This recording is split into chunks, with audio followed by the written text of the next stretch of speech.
Tommy, it was an entertaining night in the Cup last week. With a full week's training under our belt, we're back to league business. How's the midday camp been this week? It's been really good. It was important after the Wraith game to bounce back. We did make a lot of changes to the team, but overall it was a good performance. Deserved a win in the end. And obviously, the big talking point was young Charlie, doing so well. Didn't really surprise me, but overall, that was a good way to bounce back from the defeat against Wraith. And you're right, full week's training, and they've been at it all week and looking forward to the game. Yeah, it was a pleasing night on a number of fronts. A few changes, boys did well. Ewan Murray obviously got his first header for the season. Looks a real threat at set plays as well. That will stand us in very good stead going into tomorrow. Yeah, it's something we probably haven't scored enough of set plays, this season. And Ewan, we joke with Ewan, how many did he score last season? I think he scored 7 or 8 for Dunfermline. I think in the game against Queen's Park we looked dangerous. We looked dangerous from set plays, and obviously Ewan gets his first goal. Yeah, but listen, it's something that we work on. But when you go to get the match day, whether the delivery's not just right or the team's defending well, but it is something obviously that we try and improve on.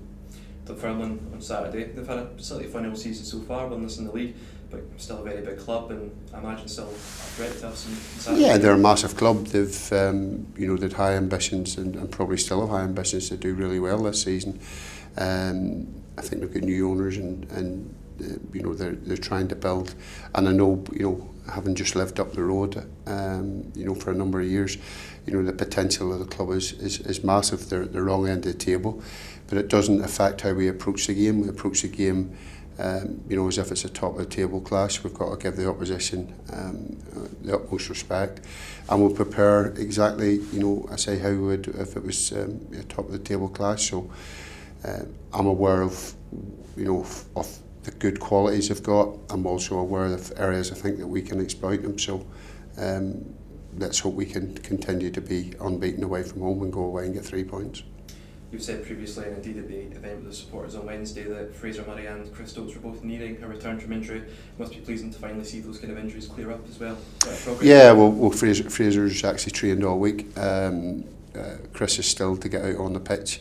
With the group, he's been on the pitch with the physio, Alan. So he's making, as I said at the event the other night, he was knocked back a wee bit with illness, and it's a wee bit slower than what we thought, but it's no real concern. And again, I think it shows how well we've done. We've missed Berkey as well, how well we've done without our captain and one of our more experienced players as well. So the squad has because of the squad that we've got, we've been able to cope with injuries. But Fraser will go back into the squad this week, and Chris is really the only doubt that we've got.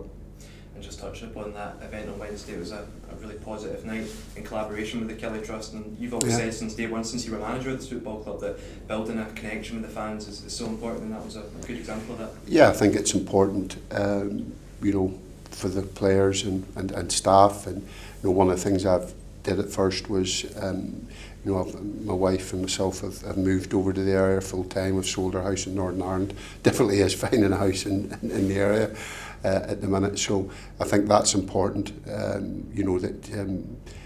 show that commitment as well, and to be seen about, be seen about the place as well. I think it's a good thing.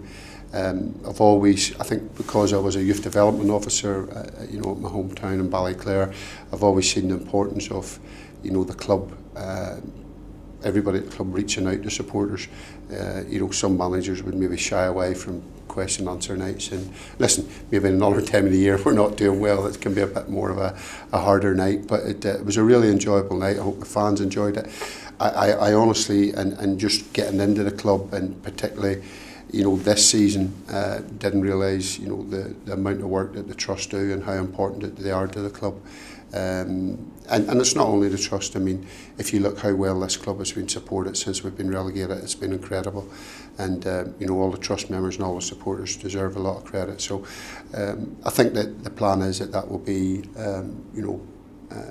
we would do that on a regular basis, and we would do 2 or 3 a year. and maybe open it up to season ticket holders and stuff. I think there's plans to do other things as well. So I'm all up for it, and I say I quite enjoyed it, and it was a really good night.